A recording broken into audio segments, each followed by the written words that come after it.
अस्सलाम वालेकुम स्टूडेंट्स, मेरा नाम है वजीहा और अपने यूट्यूब चैनल में मैं आपको खुशामदीद कहती हूँ। स्टूडेंट्स, आज हम unit number 1 real numbers exercise 1.1 का क्वेश्चन नंबर 6 करेंगे। तो अपना क्वेश्चन स्टार्ट करते हैं। जी देखिए स्टूडेंट, क्वेश्चन नंबर 6 क्या है? Insert to rational numbers between 1/3 and 1/4। इसका फर्स्ट पार्ट करने लगे हैं। हमने क्या करना है, इन दो रैशनल नंबर्स के बीच में बिटवीन हमने दो रैशनल नंबर्स फाइंड करने हैं। ठीक है स्टूडेंट्स, चलो स्टार्ट करते हैं इसे। जी स्टूडेंट्स, मैंने 1/3 और 1/4 के दरमियान दो रैशनल नंबर फाइंड्स करने हैं। जब भी हमने दो रैशनल नंबर्स के दरमियान एक और रैशनल नंबर फाइंड करना होता है तो हमने इनकी एवरेज फाइंड करनी होती है। ठीक है, for finding rational number between 1/3 and 1/4 we have to find average। ठीक स्टूडेंट्स, एवरेज अब हम कैसे फाइंड करते हैं? एवरेज हमें पता है कि एवरेज हम फाइंड करने के लिए हमने इन दोनों नंबर्स की एडिशन करने के बाद डिवाइडेड बाय 2 कर देना होता है, क्योंकि दो ही नंबर्स हैं। इन दोनों नंबर्स को मैं ऐड करती हूँ और इन दो नंबर्स को ऐड करने के बाद जब 2 से डिवाइड करती हूँ तो ये इसकी एवरेज आ जाती है। अब हमने करना क्या है स्टूडेंट्स, यहाँ पे ये देखिए आपको नज़र आ रहा है डिनोमिनेटर में 3 और 4 है। हमने इसका एलसीएम लेना है।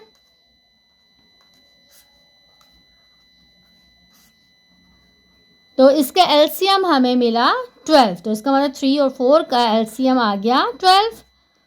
अब यहाँ पे क्या होगा, इसको मल्टीप्लाई हमने करना है 4 से और यहाँ 1 मल्टीप्लाई होगा 3 से और ये वैल्यू पूरी डिवाइड हो रही है 2 से। ठीक है, उसके बाद हमें क्या आंसर मिला स्टूडेंट? उसके बाद यहाँ से हमें मिला 4 + 3 divided by 12, 4 divided by 2, 7/12, 4 divided by 2। अच्छा, अब स्टूडेंट्स के बाद हम इस वैल्यू को कैसे लिख सकते हैं? ये देखिए, अब यहाँ पे आपको पता है कि ये वैल्यू डिवाइड हो रही है, इसको मैं ऐसे लिख सकती हूँ। ठीक है, मेरे पास एक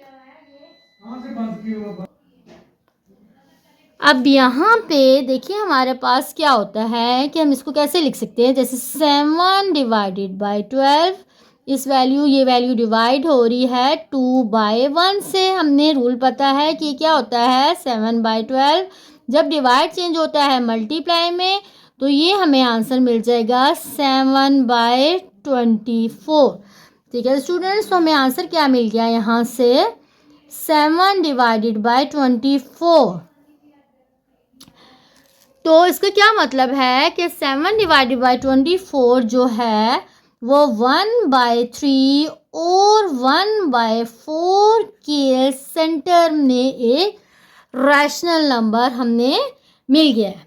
अब हमने क्या करना है, हमने मज़ीद 1/3 और 1/4 के दरमियान एक और रैशनल नंबर फाइंड करना है।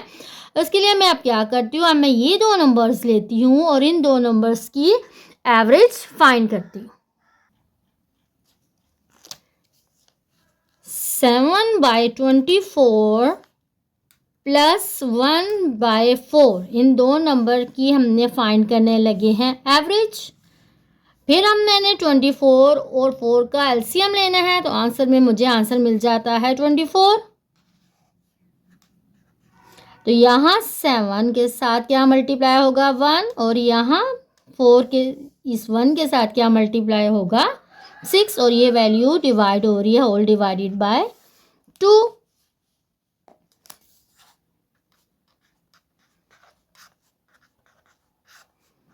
अगेन जी ये हमें क्या मिला है, यहाँ से हमें मिला 13 divided by 24 whole divided by 2। इसको मैं फिर इसी तरह लिख सकती हूँ। और अब यहाँ पे मेरे पास क्या होगा कि 13 और 1 आपस में मल्टीप्लाई होंगे और 24 और 2 मल्टीप्लाई होके मुझे आंसर मिलेगा 13 डिवाइडेड बाय 48। तो इस तरह 13 डिवाइडेड बाय 48। सो मेरे पास 1/3 और 1/4 इन दोनों के सेंटर में दो रैशनल नंबर्स फाइंड हो चुके हैं। ठीक है स्टूडेंट्स, इसके नेक्स्ट पार्ट की तरफ मूव करते हैं। जी स्टूडेंट्स, ये देखिए नेक्स्ट हमारे पास 3 और 4 के दरमियान हमने दो रैशनल नंबर फाइंड्स करने हैं। फिर हमने क्या करना है, इन दोनों की हमने एवरेज ली, 3 और 4 को ऐड करके 2 से डिवाइड किया, आंसर हमें मिल गया 7/2। तो इस तरह मुझे 3 और 4 के दरमियान एक रैशनल नंबर मिल गया है जो कि 7/2 है।